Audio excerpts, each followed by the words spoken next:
I'll ask our Secretary, Dawn Lynch, do we have a quorum?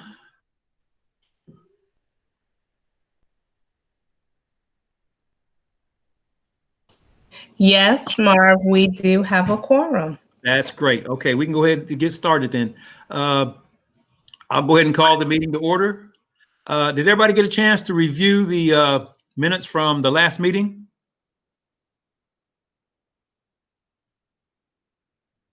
If you did, please indicate by speaking up, please. Okay. Hearing none, I will ask for a motion to approve the minutes from the last meeting. And please identify yourself as you make the motion in the second.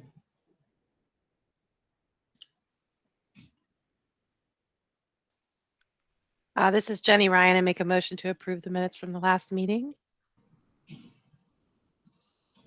Is there a second to the motion? This is Keisha Koa. I second that.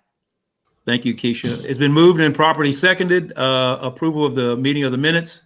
We won't have a roll call vote. We'll just have everybody say aye, please. Aye. Aye. Aye. Okay. All right. All righty. The meeting minutes from last meeting are approved. Is anybody? Can you review the agenda? Is that as posted on the screen there? Is any modifications to the agenda that anybody wants? With that, can I have a motion and a second for approving the meeting agenda, please?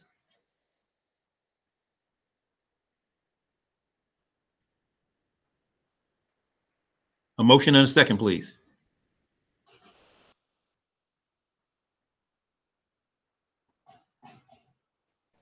This is Keisha Koa. I motion to approve the agenda.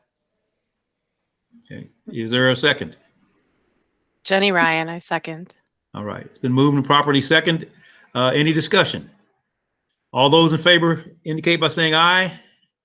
Aye. Aye. Aye. Come on, guy. Work with me here. All right. Thank you. Thank you. Alyssa, would you go to the next slide, please? Just want to remind everybody that we do have a website and an actual email address that folks can actually send comments to us too. Please share that with everybody that you can in case they have any thing they want us to work on.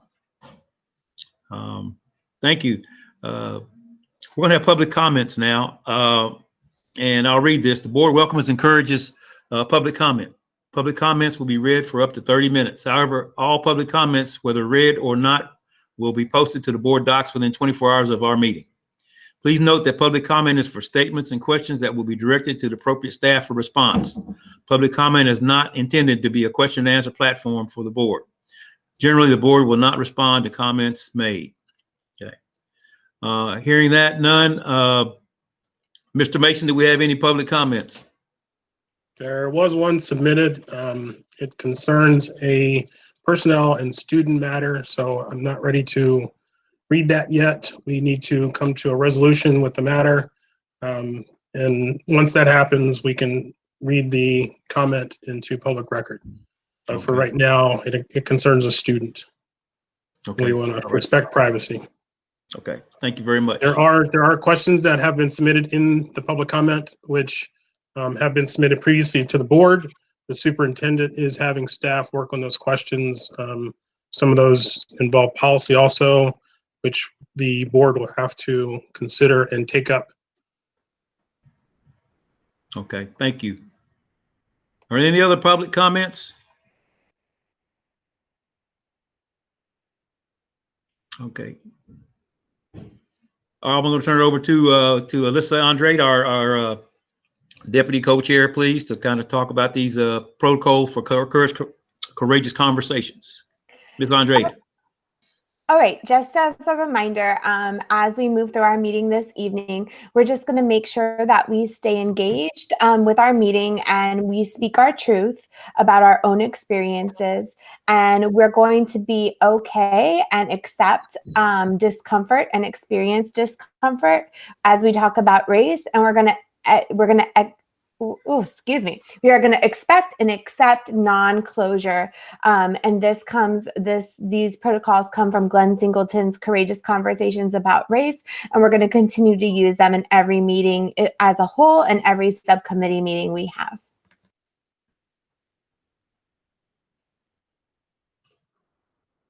At this point in time, we will ask our Board of Education student member to give us a hello and speak out, please. Hello, everybody. So my name is Mia Martinez. I am a senior at Brunswick High School, and I'm just joining in for the Racial Equity Committee meeting today. There were a couple things that I have had on my mind. These conversations are obviously very important as is, and especially now in a virtual setting, I feel like that can change the way that we look at things, and especially how students interact with their peers and also with teachers.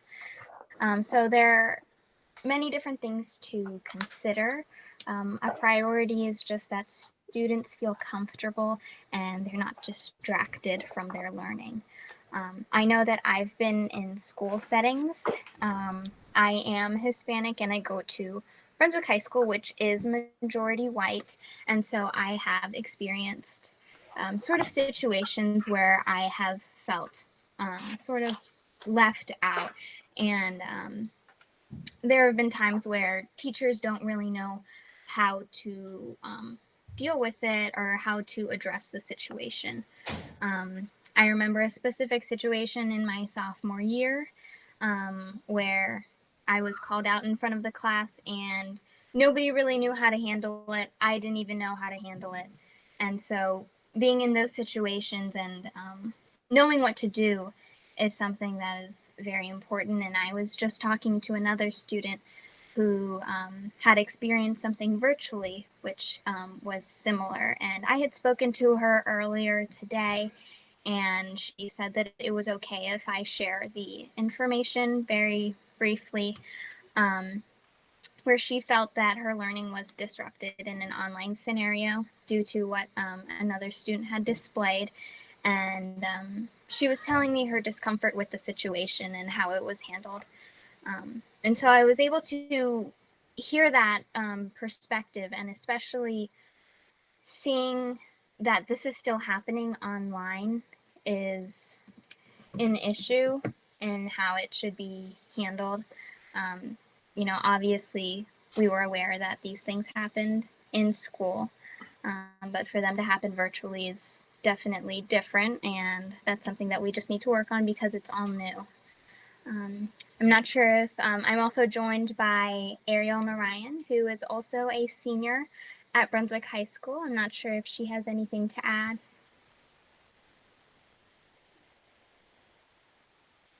My name is Ariel Narayan. Like Mia said, I'm a senior. We go to the same school. And as she was saying, it's the majority white.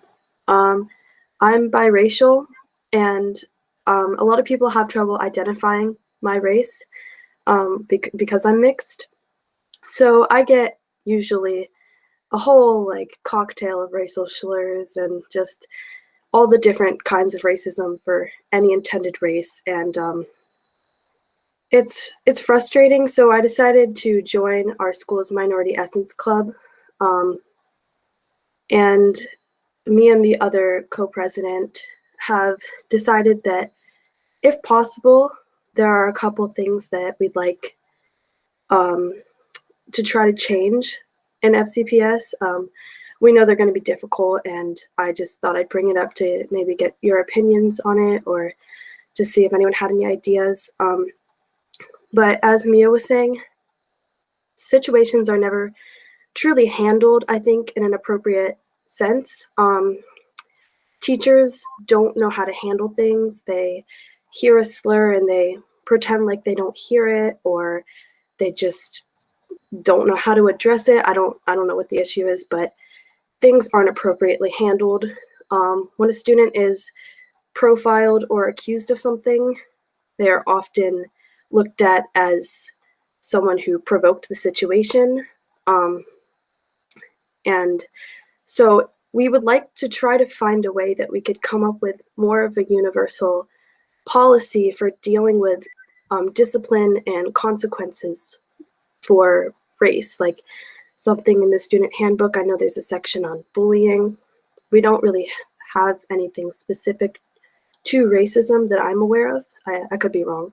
And then the other thing is we were talking about, I don't know how possible this would be, but a change in curriculum. We were never taught about racism in like a sense of that it's unacceptable. We were only taught about racism through things like the Holocaust and slavery, and even that was fairly limited. It's not really a topic that people feel comfortable discussing in schools.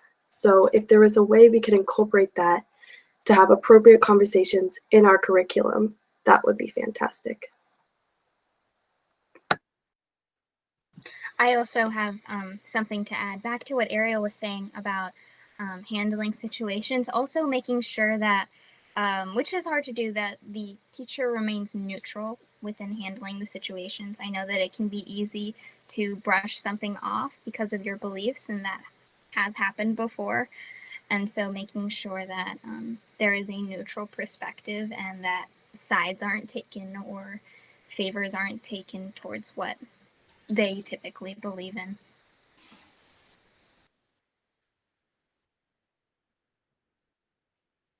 Well, thank you very much. I appreciate that. Are there any questions from the committee members for these two students, these two brave students?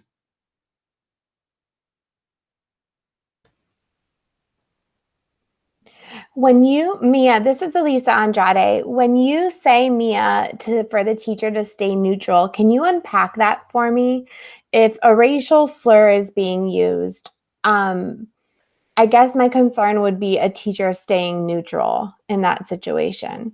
Can you, I think you're muted. So if you could just unpack that for me or just expand upon that idea of neutrality then. Yeah, so what I had meant before is more of, just today when I was talking to another student, she said that what had happened, there was a flag in the background of a student, and she said that what had happened, she asked them to remove their camera, and the teacher had said, "Oh, I don't know why that's a problem, but remove your camera." And so saying, like, "I don't see why that's a problem," sort of insinuates that they don't see that as a racial kind of thing, or they don't see the issue in that. I obviously don't mean it in a way that, like, they don't say that anything is wrong, but more of not like brushing it off. Yeah, I understand that now, Mia. Thank you so much. The example really helped. Other questions for our two brave students? Well, Mia, I have a question, Marv. I'm sorry. Okay. I was Go ahead, Jenny. a little late unmuting myself there. So I'm curious, when you talk about teachers kind of brushing it off and not addressing whatever the situation may be, has there ever been a time for you when a teacher has come after the fact and had a discussion with you about what happened and how you feel about it? I can speak on this.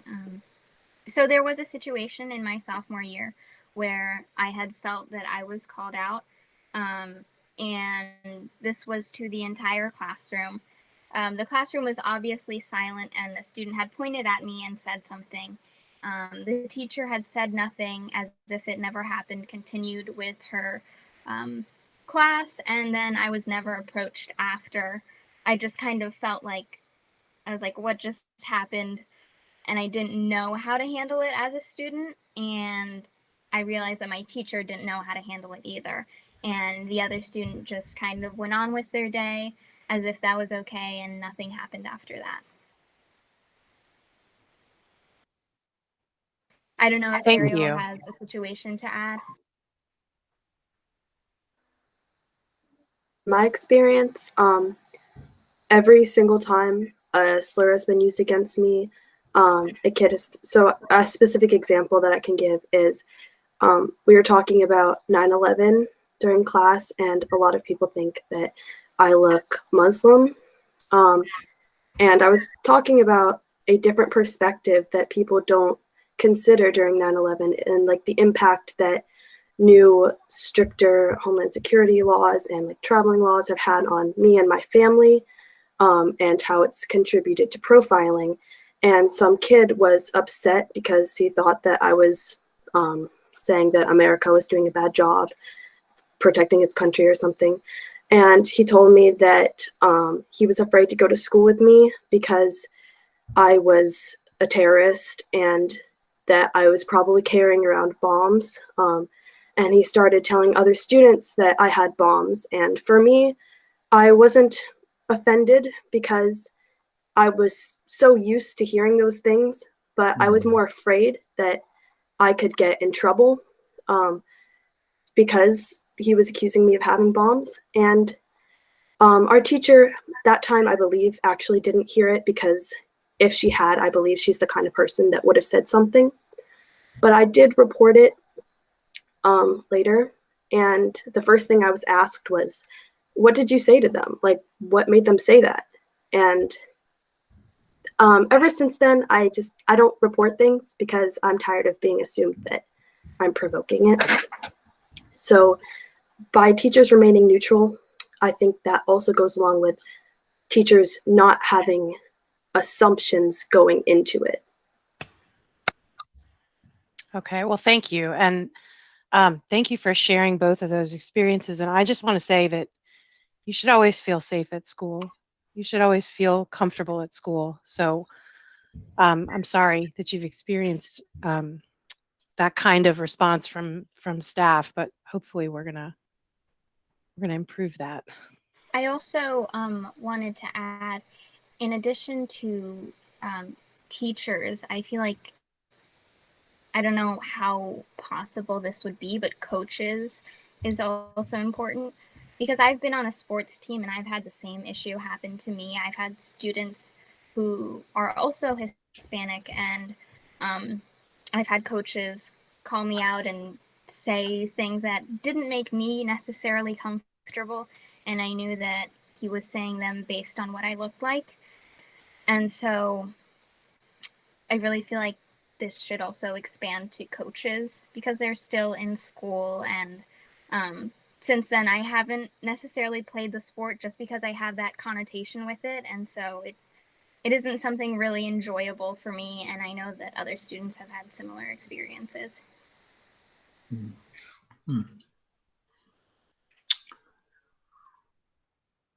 Well, thank you both for being brave and being able to bring your experiences to us. Marv, before we move on, Go ahead, Jay.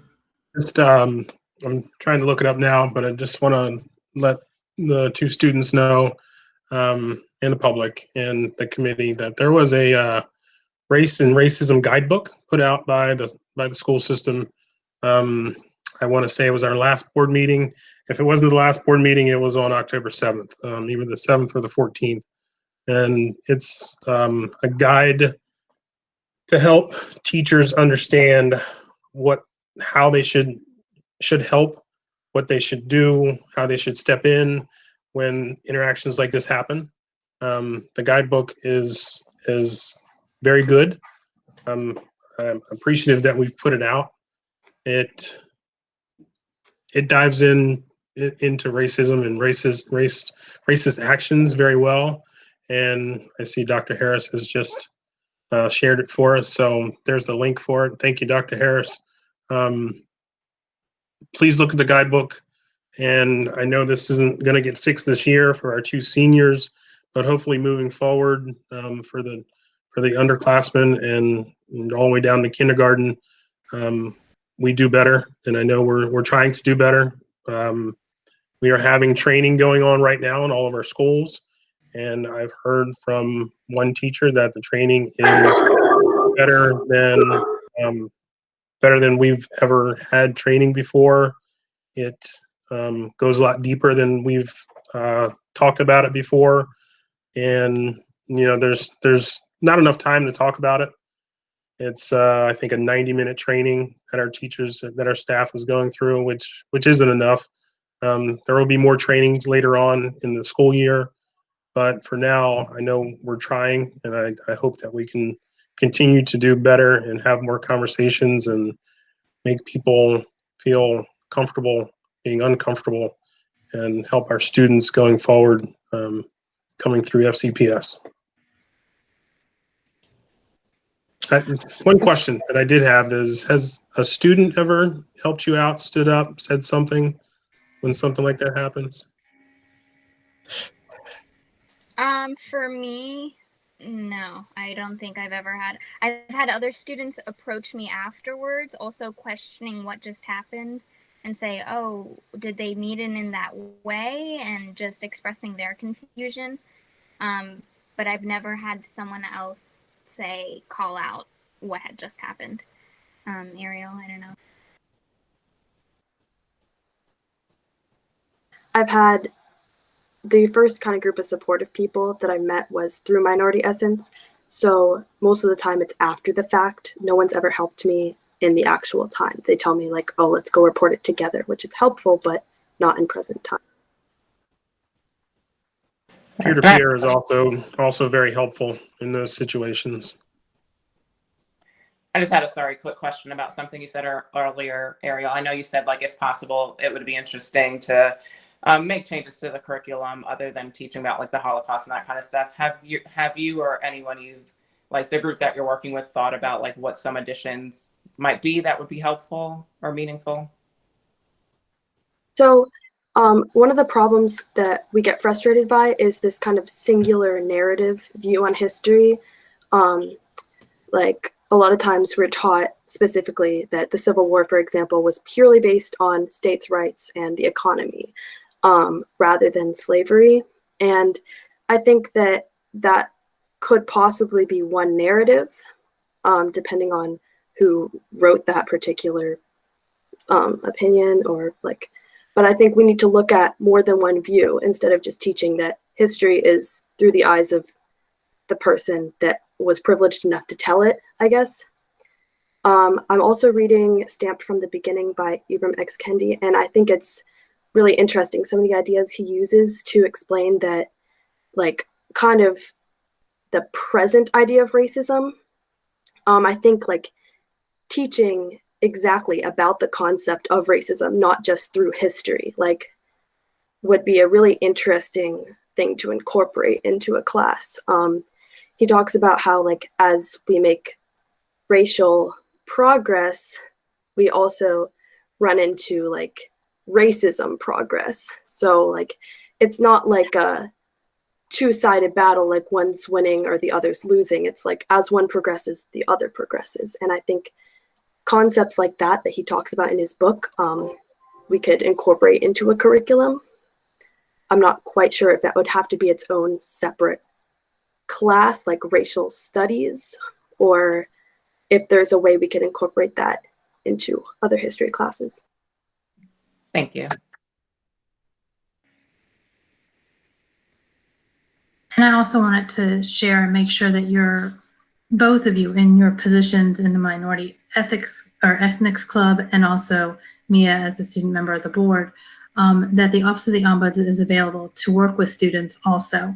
So students can reach out for assistance if needed, and I can help them navigate and talk about some options for resolution. So I just wanted to, again, share that this is a resource available for students also.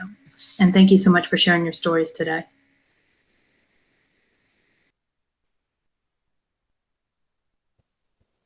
Right. I also appreciate Mia and Ariel, the stories that you shared in your lived experiences as students. And it's because of students' voices that over the past several years that there has been some more changes. And I want to highlight one that wasn't mentioned. It's because of our listening to student voices and some of their experiences on the playing field that now we have required training for coaches that occurs every single year, multiple times a year. And we've initiated some new expectations for coaches and referees, and have worked, given that our schools work with other or play against other counties, nearby us have worked with those other school systems to try to have some uniform expectations as well. And so it's because of student voices that, similar to what you're sharing now, that we were able to really listen and make some of those changes. So thanks for sharing your experiences today. Once again, thank you very much, Mia and Ariel. Very brave. We appreciate you coming forward and speaking the truth that we all know. And we appreciate you guys. Just hang in there. We're going to make changes. It's going to just take a while, but we're going to make some changes, okay? But we really appreciate the your input. Thank you Alyssa, both. can you go to the? Appreciate it. Can you go to the next slide, Alyssa? Yes. Jade, did you want to say something? I saw you unmuted. I just want to say thank you to Mia and Ariel for joining us this evening. And it's always important that we hear our student voices. And Jenny Ryan, one of our committee members, teacher, was on the committee for writing the guidebook and said that student voices is driving what they are putting together. And you two don't have to stay for the rest of the meeting. More than welcome to stay, but we appreciate you joining us tonight, and you are free to go if you'd like. Thank you for having us. Thank you, guys. Appreciate it. Yeah, thank you so much.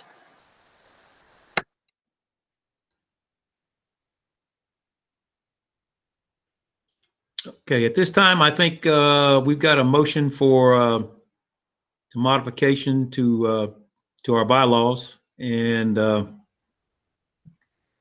Dawn, do we have the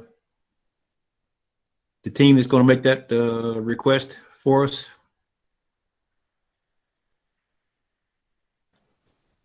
I'm not sure what you mean, Marv. Who's making the request? Oh, there was supposed to be a motion. I think there was going to be a motion for Yes. a modification to our bylaws. Yes, there is. Okay. I believe it. I'm looking at. I think it's Tia. That's correct. Can you guys hear me okay?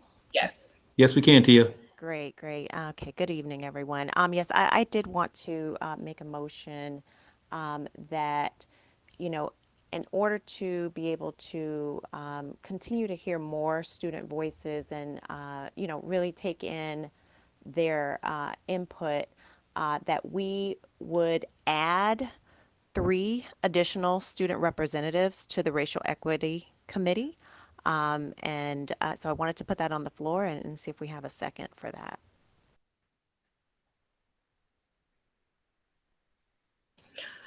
Dawn Lynch, I second the motion. Okay, it's been moved and properly seconded that we add 3 additional student members to our Racial Equity Committee. Is there any discussion on that? Thank you both for the motion and for the second. I do think that this is something we need to put into our bylaws. But at this time, I also think that we should ask for volunteers of who would like to work on revising our bylaws, and to see if we can get a little group of committee members together to work to do this work to revise that. Okay. Do we have any volunteers to assist in modifying the bylaws? This is I was Tia part of the Dowdell. original team to write the bylaws, so I'll be willing to help out. All righty, Mr. Boffman has volunteered. There is Tia already. Dowdell. I'll help as well. All right, thank you, Ms. Dowdell. Okay. There is already one student on the committee. So adding 3, if we added 3, we would have 4. Just to let you know. Okay. Who is our current student member, Jen? Nana's our student member. I think we should still consider having the 3 student members, because we're going to probably need someone who is, or people who are willing to commit to being on the committee and have the time to do so.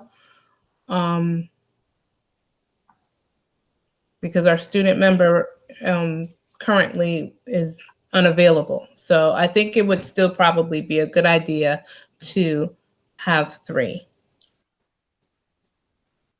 Agreed. And as we did with the first round of bylaws, changes would have to be approved by the board. Correct. Thank you. Is there anyone else that would like to sit on this committee? So far, I believe I heard 2 people. Do we have anyone else? It's usually best if we have a larger group than 2 people just to get everyone's different input. This is Keisha. I'm happy to help out as well. Thank you. Is there anyone else? Lisa, I think we actually have 4. Oh, I'm sorry. Can you repeat that, Tia? I was saying I think we actually have 4 with Keisha's volunteering. So who are all the volunteers so far? Mm-hmm. Who are they? So thus far, I have you, Mr. Boffman. I have Miss Dowdell, Tia, and I have Keisha Koa. Was there someone else that I missed? I thought there was one more gentleman that volunteered.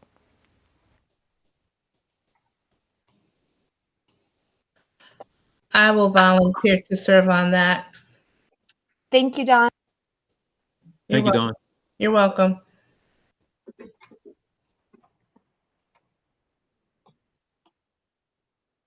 Can you all that volunteered send me an email and I'll coordinate an opportunity to get together and go through the writing of the bylaws?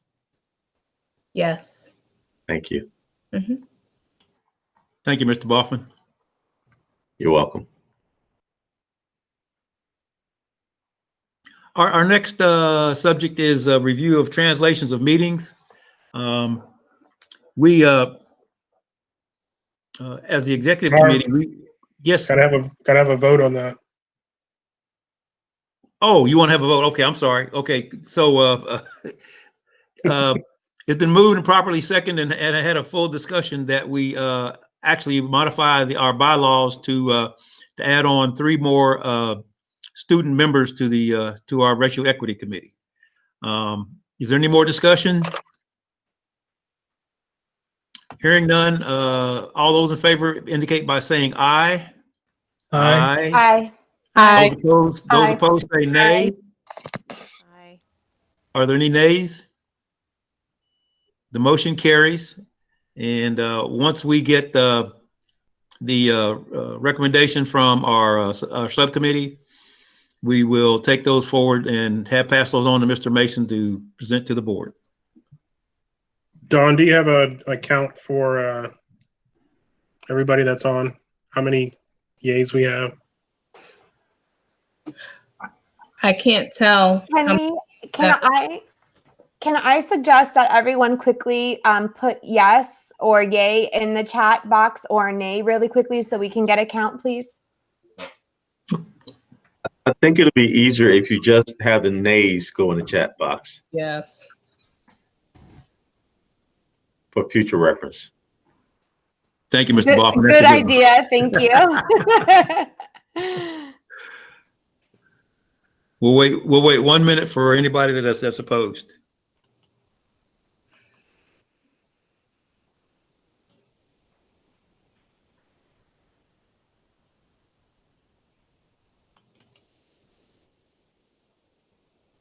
$20 seconds if you're opposed.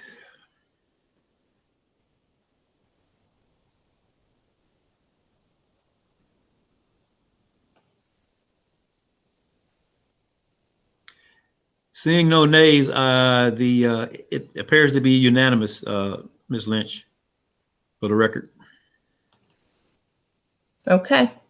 Okay. Thank you. I apologize for that. Violated my own Robert's Rules of Order there. So Our next topic is a review of translations of meetings policy proposal. When we last had our meeting, we asked the board and the board staff to translate our meetings. There's no requirement in the board policy to translate our meetings into at least minimally English and Spanish. And we would like to have an open discussion about possibly having a recommendation going to the board for all documents to be minimally translated into Spanish from English. And so I'll open up the floor for discussion on this particular point.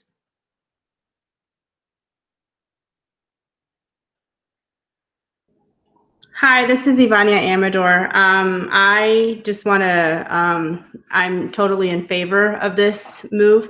I think that it's necessary as racial equity for us to be standing in the trenches as leaders in this and really showing that we are showing equitable practices.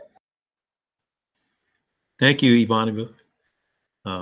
Yes. Any other discussion?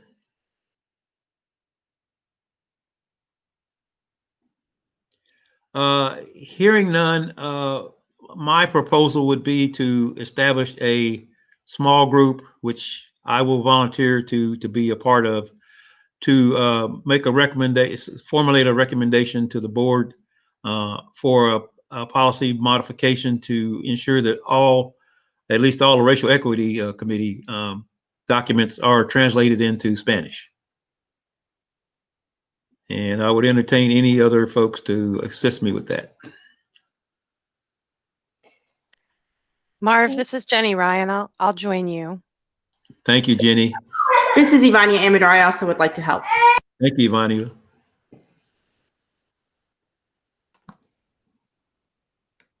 Okay. Well, we don't have anything more than that right now for this particular one. I will get with Jenny and Ivania, and we will come back at our next meeting with a proposal for the committee to review and approve for us to take forward to the board. Is that acceptable to everyone? If anyone is opposed, please indicate in the messaging that you oppose this particular procedure. And I'll give you 30 seconds.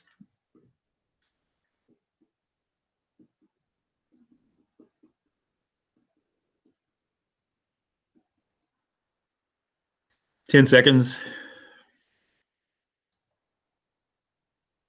Seeing none, Ms. Lynch, it's been unanimously approved. Okay. Next slide, please, Alyssa. We're going to review subcommittee work now, and the first subcommittee is next slide, the Extracurricular Activity Subcommittee.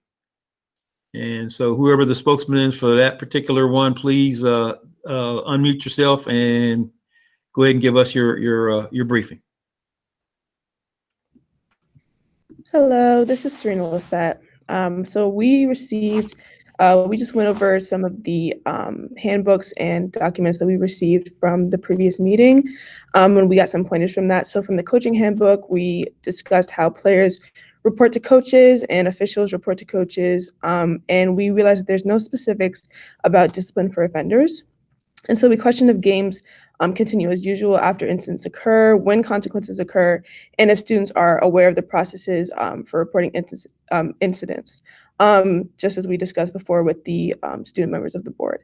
So we discussed the possibility of educating coaches, students, and parents on processes, consequences, and responsibilities regarding discrimination and racial slurs, and discussed how to move forward in improving prevention and discipline. And that's one of our future moves for the next meeting. We also went over policy 519.2, and we noted how a student to be eligible to participate in extracurricular activities must have the minimum of a 2.0 grade point average and a no Fs or WF grades. And so we thought about having a possibility of adding attendance, a GPA requirement, and actions of discrimination as factors of eligibility. And in this way, we would raise standards for student athletes and specify consequences for insensitivity and eligibility. And ineligibility. We also went over Regulation 400-08 and noted that a coach or activity supervisor cannot establish rules more or less restrictive than those placed in policy and procedures. And so we discussed how to reduce inequities in tryouts, create a standard, and communicate to coaches about the importance of equity and fairness in tryouts. And we also discussed the possibility of a score sheet that weighs students on athletic ability in multiple aspects regarding the specific sports, as well as GPA, attendance, behavior, diversity, and et cetera, to ensure equity, responsibility, and tolerance on teams. We also questioned who has access to the data about coach and player suspensions by race, and that's something that we would bring to the board. And lastly, we reviewed the following documents and discussed those. And so we hope in the future we have other questions to ask the board that we have talked about, and we hope to receive those answers and create solutions to address those problems. Thank you, Serena. Any questions or comments for Serena? Okay, the next one is the School Climate and Discipline Data Subcommittee, and I'll kind of talk about that one. Please, next slide. We talked about a lot of different things there, but we really concentrated on disciplinary referrals. And we looked at the electronic referral system, and we are going to come back to the committee with some recommended upgrades. We're looking very deeply into this. But as we looked at this, and we appreciate Jenny Ryan sharing the actual electronic referral form, there's very limited space for details on the referral, which lends us to think that there's not a lot of background data that's provided so that they can understand exactly why there was a referral. The second thing we noted was that the type of referral block is very vague. There's no definitions. What would consider be an automatic suspension, and it really leaves the referral type up to the referring authority rather than having a rubric for that. Next slide, please. It was also mentioned that in a previous scenario, before they had the electronic referral system, they had a paper referral system.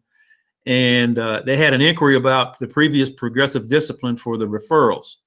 The current electronic referral system does not have that feature, which we think would be very germane in understanding the severity of the incident, and if there's been a repeat of that particular incident. We also looked at the referral policy regulation that should be standardized for educator and support staff and administrators referrals. It looks like the educator support staff can actually make a referral, and then an administrator can actually do another referral, which tends to look like double jeopardy. And we thought that was not very good. And the last thing about the referrals is we thought that there should be a standard rubric for referrals. Countywide, to make sure there's no bias in the referrals. So you'd have a definition for a referral based on whatever the incident was, and that would be applied across the board with no possibility for bias. We also requested data on behavior specialists. We're a little confused about exactly what the criteria is to become a behavior specialist. Do all schools have behavior specialists? And if not, which schools do have behavior specialists?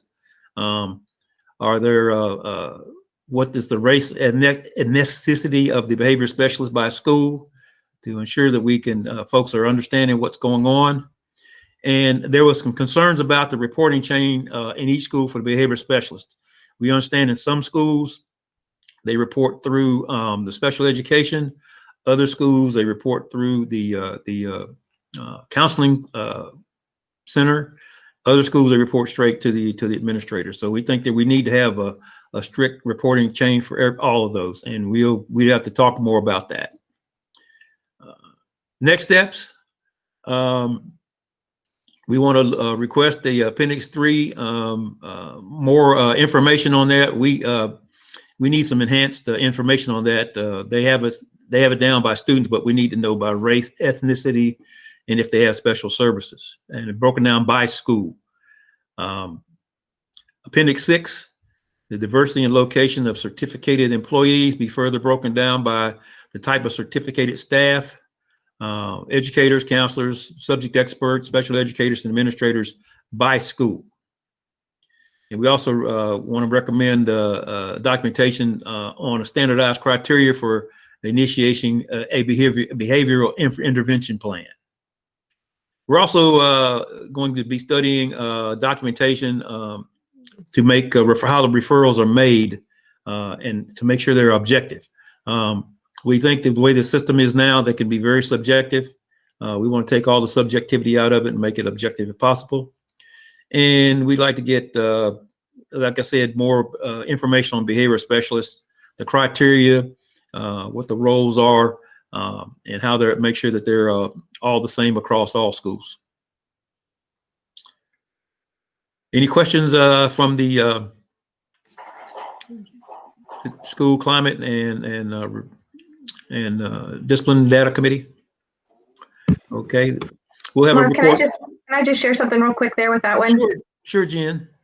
So Dana Falls, who's our Director of Student Services, I can tell you that he's been working with his team on doing those definitions and really working on the definitions for each one of those, because he did in his role recognize that he felt like there wasn't enough guidance in that area. So that is something that he is working on. So I do think that what this group is able to share will help him with the work and moving that work along. So I think it's timely that this is something that's being recommended from this group and can be layered on with work that's already being conducted that will help us to have a stronger system put in place for giving that clear direction and helping to take away that subjectivity. So I just wanted you to be aware that work was already beginning.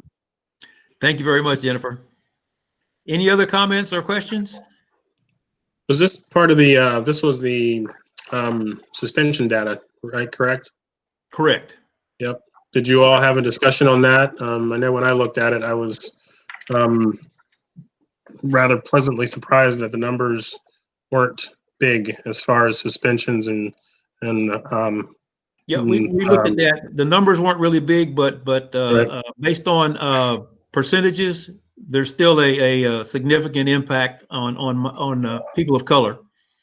Certainly. And so that's why we wanted to have it broken down by school, so we can actually see which school is having some issues, because we couldn't discern too much from the aggregate data. So we needed to have it broken down a little bit more. So, other questions or comments?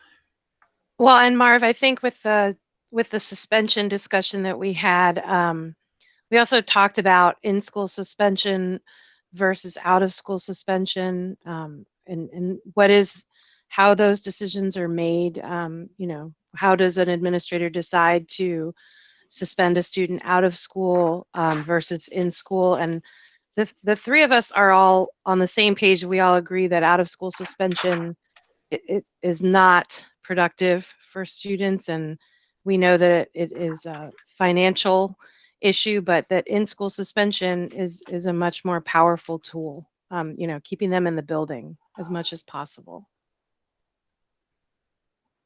Thank you, Jenny. Other questions or comments? Okay, we'll have a quick report from the Hiring, Recruitment, and Retention of Staff Subcommittee.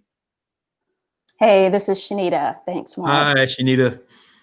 Our committee is Sarah, who wasn't able to attend tonight. She had a conflict. We have Daryl, Mark, and myself. And a lot of the work that we have done over the past several months, so these slides are really going to be a summary of the discussions that we have had to date. And really our frame of reference is, what are the things that the school district is doing to bring in prospective hires? So that's your hiring component. Once you're in, what's the district doing to develop staff? That's the professional development component. And then last, what are the things that the district is doing to keep the staff? So that's the retention component. So if we look at the recruitment bucket, what we have found in the information that we have reviewed is that the school district is really utilizing separate strategies for hiring instructors and support staff. And each of those strategies really has a nice focus on relationship building, outreach, and community engagement.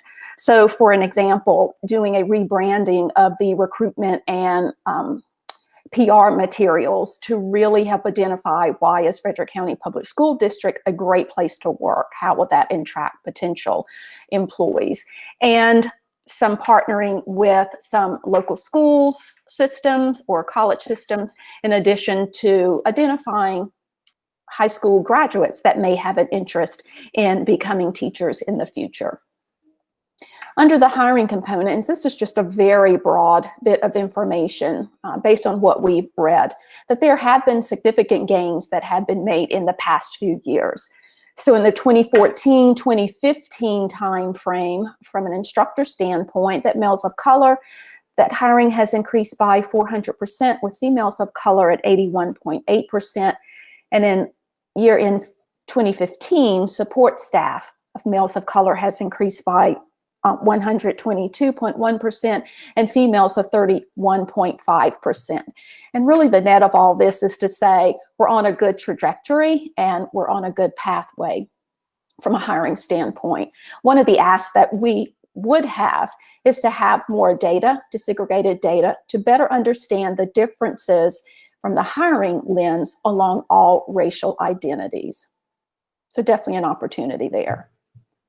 Under the retention umbrella, we would like to ask for data. This is not data that we had asked for, but that would be our second ask, to really assess the racial differences in who is leaving Frederick County Public School System and who is being promoted. So two components there. And we know there are a variety of reasons why people leave an organization.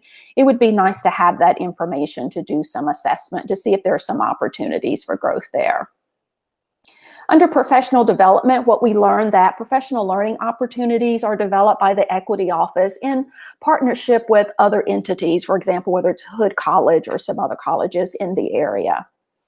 It was important to note for us that all new hires receive training over the district's equity priority during onboarding, as well as additional professional learning on diversity, which is required on an annual basis for all school-based staff. The district has also implemented some new professional learning training for all school-based leaders and administrators in the areas of race, racism, and racial equity. So what we gain from that is training is happening, retraining is happening, new and improved training is happening across the board. Some of the next steps that we discussed are as follows, as I had mentioned in the previous slide, asking for some hiring data to really understand what the gains have made across all racial entities, asking for retention and promotion data among administrators, instructors, and staff, and really getting a good feel for the topic areas and content of the racial equity training. So who's receiving the training? What's the curriculum? What does that look like? Who's facilitating the training? And who's attending the training? And then lastly, what the impact of the training for administrators, staff, and instructors. And also the larger umbrella for all of these bucketed areas is to really understand what metrics are in place, to really understand how successful the strategies are in each of these areas: hiring, recruitment, retention, and professional development.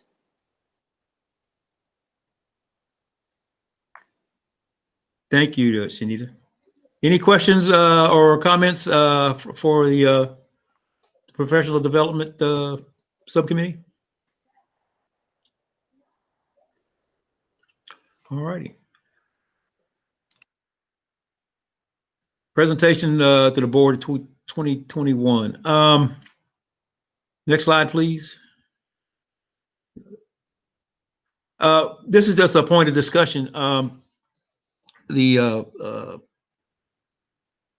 executive committee was thinking that we wanted to make a presentation to the board circa March or the April board meeting to let them know what our progress has been. And we wanted to bring that forward to the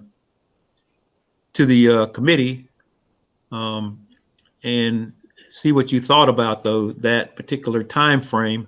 And as we develop our subcommittees, we would have a overall report, which would give the subcommittee information to the board, let them know where we're going, what we're thinking, where we're seeing long-hanging fruit, where we see that there's going to be some long-term strategic work that needs to be done. What does everybody? Go ahead, Dawn.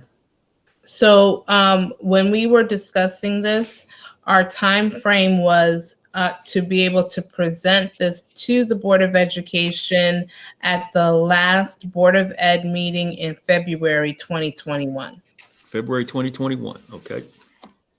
So that would be 3 months from now. Correct. Okay.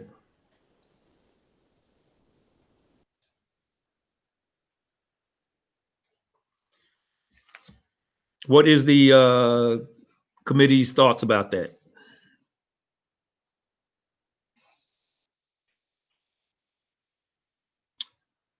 What I'm thinking is there will be a written report that we would actually give to the board, and then there will probably be an executive summary that would be read to the board. I'd like to make a comment. Go ahead, Mr. Bachman. I think before we set a date to present to the board, I think we need to identify some of the things that we believe would make the report worthwhile. I know we've done a lot of background work to this point, some organizational work, but I don't think we have at this point something that we can present to the board that will make any difference with where we are right now as a school system. So I think, like, for example, today we've heard some comments from the young lady. Those are the type things that I think we need to sit back and say, okay, we've heard these comments. We hear this is happening. What recommendations do we make to the board to resolve those things? Until we get into those type discussions, I don't know if we're ready to plan for a presentation to the board. This is just one member's comment. Thank you, Mr. Boffman. Any other comments? I think also in addition to that, that we will also show some action, something that we would have accomplished or done.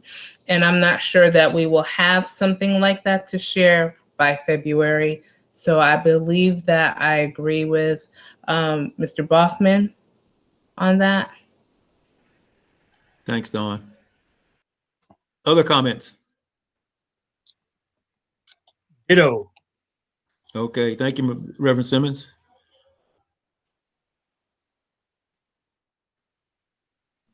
Agree, and just the comment that hopefully we can just use this to motivate us to, go from the discovery phase to start really moving a little faster with the action. So I think, having this discussion of wanting to do that will help hopefully rev us up so we can be prepared. Okay. Would the committee prefer we bring this back up, say in late January for another discussion to see where we are?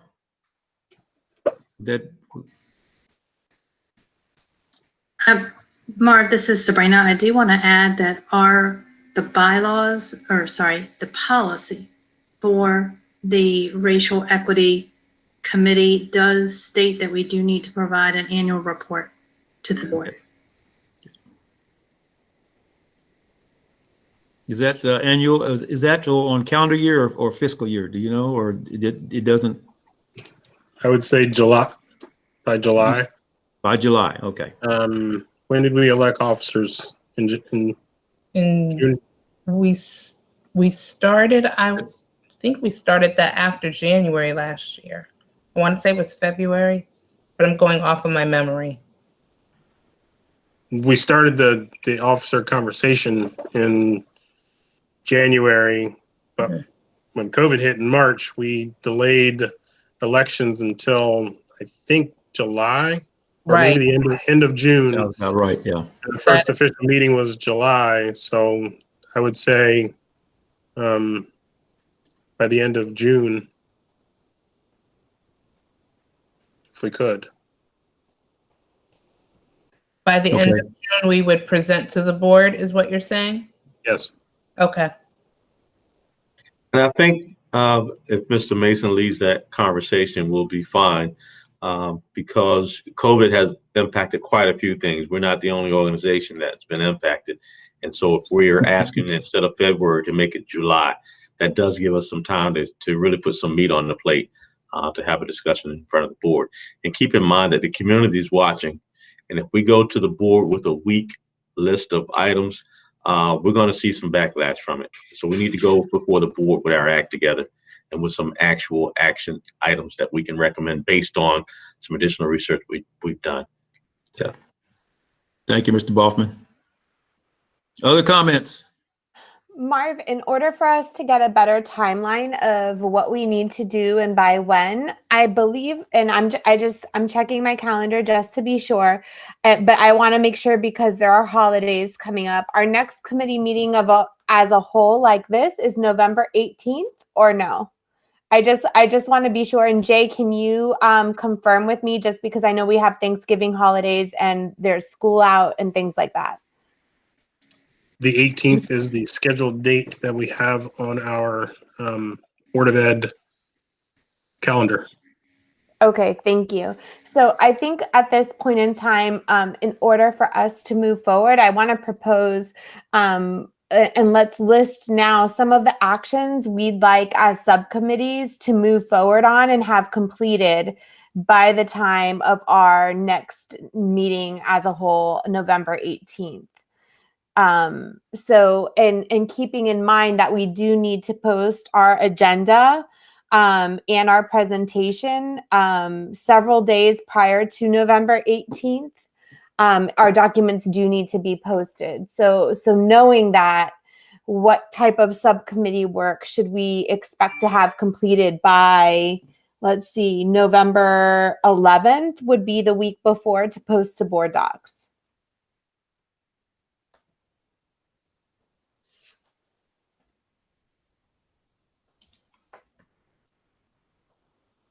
That's a very short turnaround time. That's only 2 weeks. Mm-hmm. So would we be able to start looking at the policies that all the subcommittees have come to the table with and start making recommended changes?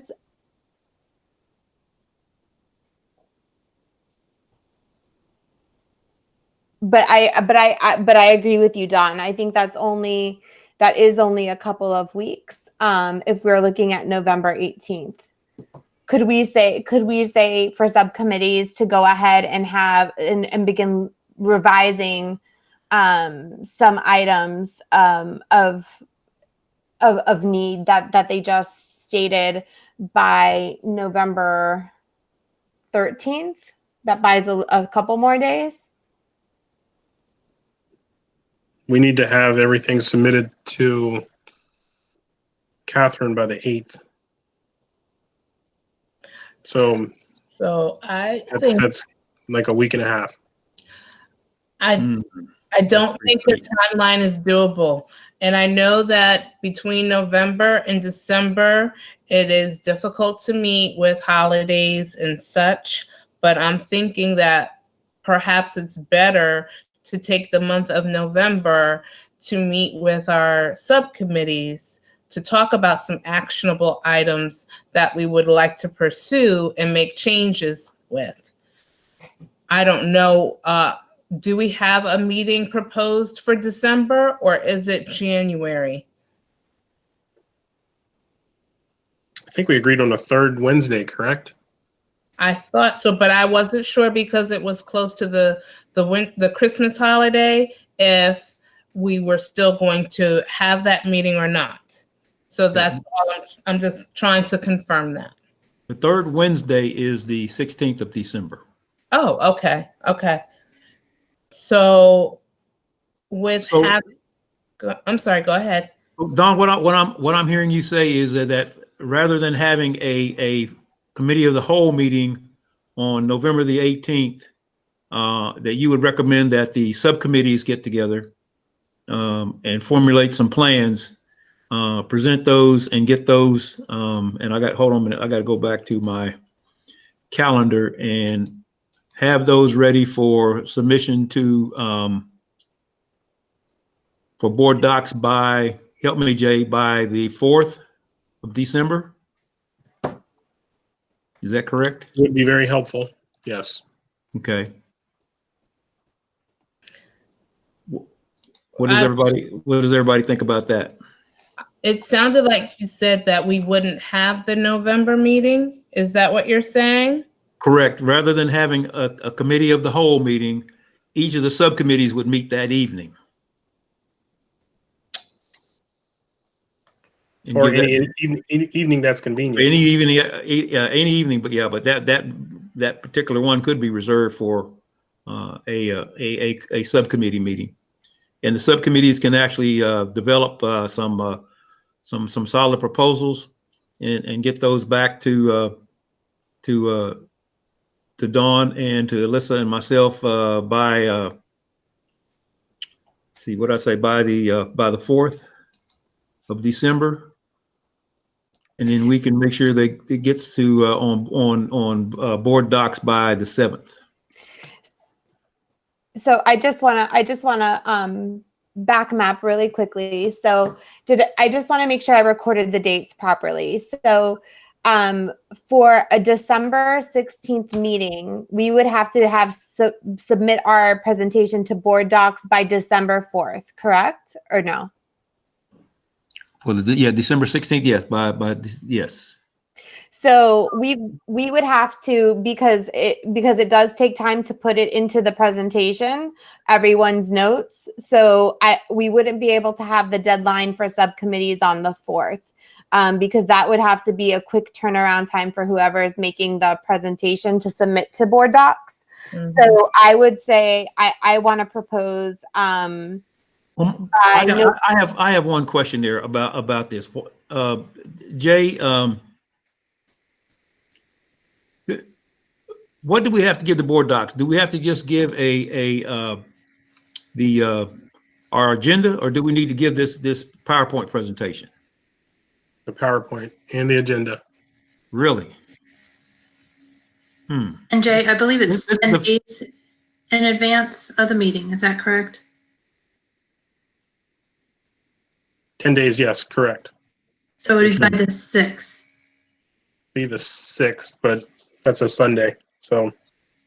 But that's when it has to get to board docs. So if they get it by the 4th, that would give us a little bit of turnaround time for people to put the presentation together from the different entities.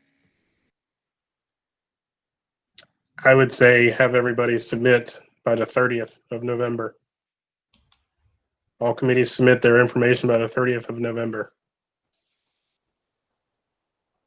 I agree with the 30th of November as well. Yeah, I think that's doable. And then we could support we could submit the board docs no later than the 4th. Just so for a point of clarification and making sure that all committees are doing what the expectations are that we'll be doing, what is it that we're expecting? Are we looking for the top 3 priorities, or are we looking for policies to be submitted to the board? What in particular are we looking for? So we're all on the same page. I would think that number 1, if there's any policies that we need to we would recommend that be looked at for modification, we should have those on our agenda. I would also think that if we need additional data, we should be requesting that also. I think those are the 2 things. Those are the 2 things I think we should be looking at. So, and it could be multiple policies depending on the subcommittee. I also think that it seems just from hearing all the subcommittees present, it seems as though a lot of people are ready to start making changes. So I'm wondering if we can start revising some of the policies that we have been reviewing for the past couple of months. But I want to backtrack even further.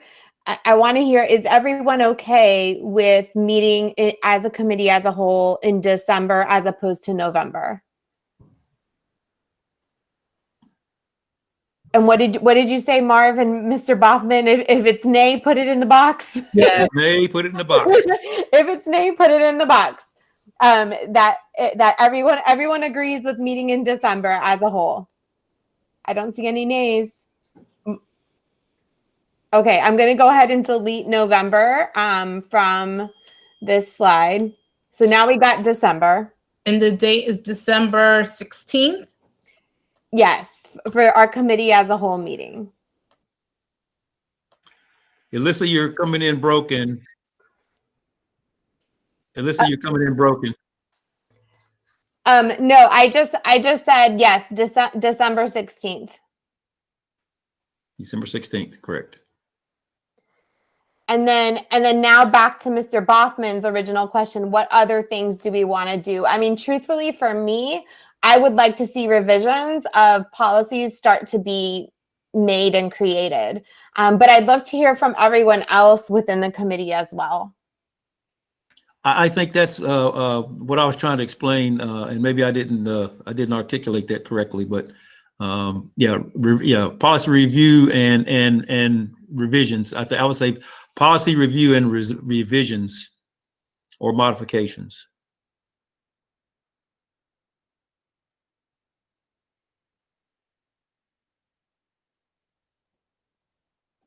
These are requests for revisions. Revision requests, yes.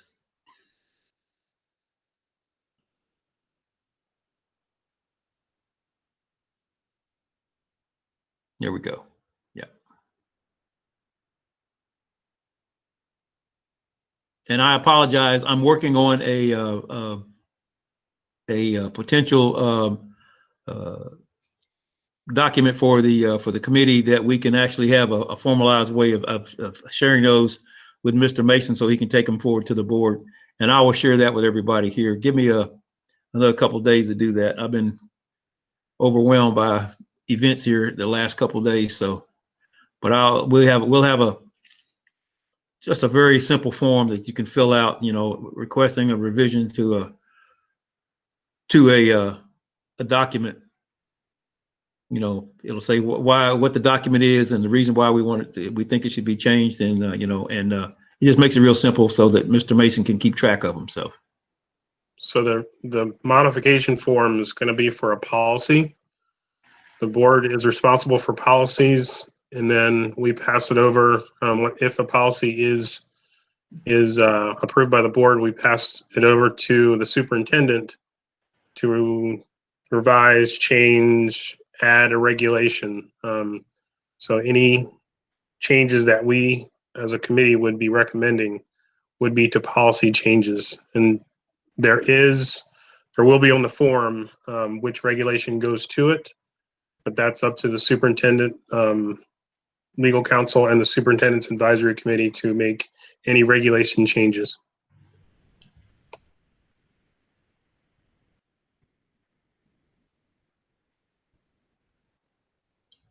thank you, Mr. Mason.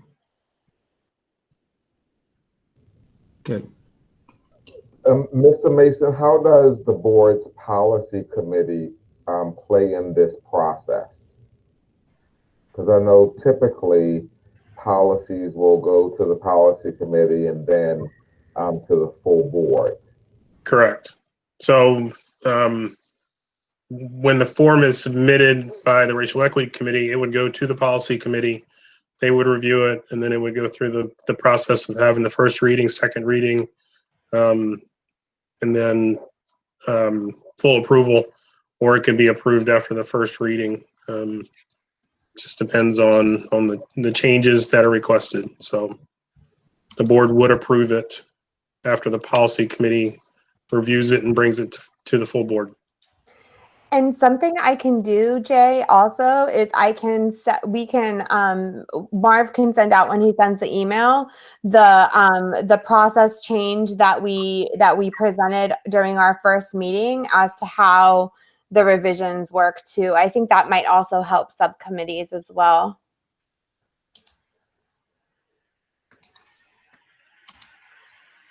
Good, thank you.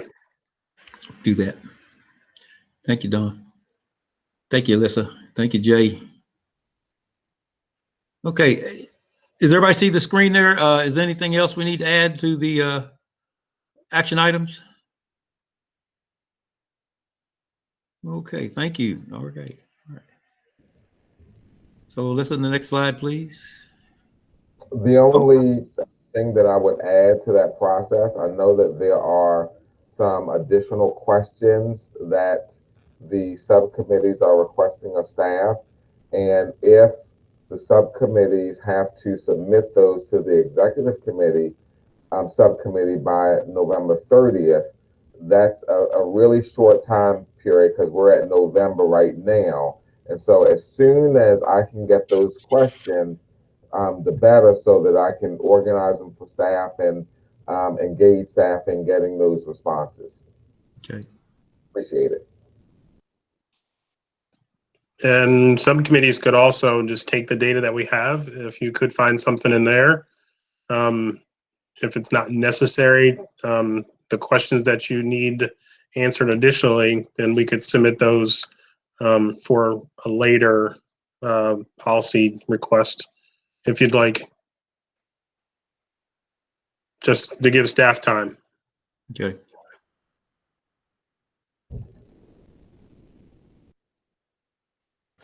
So with this as well, from this point, essentially, Marv, what we're saying is that the point person for each subcommittee should be in contact with the people within the committee so that they can start taking some action, and then make sure their slides are back to us by November 30th, right?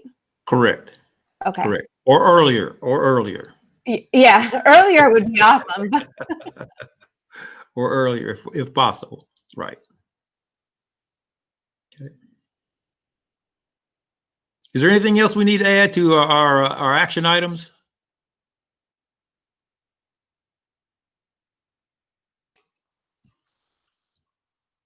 Hearing nothing, I would ask, is there anything else we want to discuss this evening before we dismiss?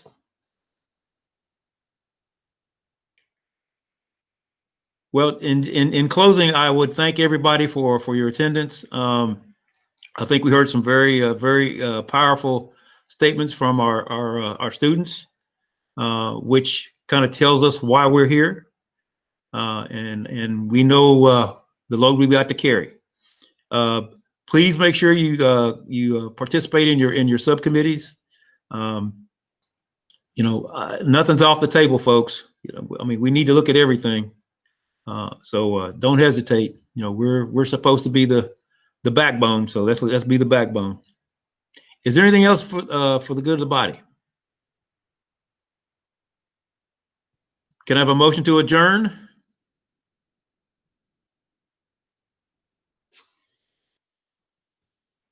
So moved. I don't know if I'm allowed to do it, but you're part of the committee. So is there a second? Everybody wants to stay without a second, folks.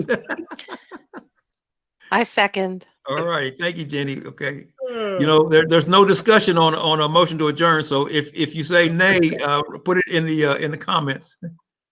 Email it. We have to leave. Yeah.